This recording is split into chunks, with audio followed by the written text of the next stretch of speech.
Salam əziz dostlar. İmam Zeynulabdin əleyhissalam gözün haqqında buyurur.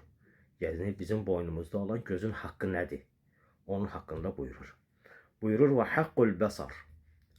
Gözün haqqı budur ki, ən təğuddahu amma la yahillu lək. Onu yumasan. Gözü yumasan o şeylərdən ki la yahillu lək. Sənə halal deyil. Sənə halal olmayan şeylərə gözü yumasan. Yəni sənə halal olmayan şeylərə baxmayasan. Haram olan şeylərə baxmayasan. Naməhrəmə və digər şeylərə. İkinci haqqı nədir? Gözün ikinci haqqı. Və tə'təbirə bin nazari bih. İkinci haqq da budur ki, baxdığın şeydən ibrət götürəsən. Dünya başdan ayağa ibrətlərlə doludur. Ən böyük ibrət insanın özüdür.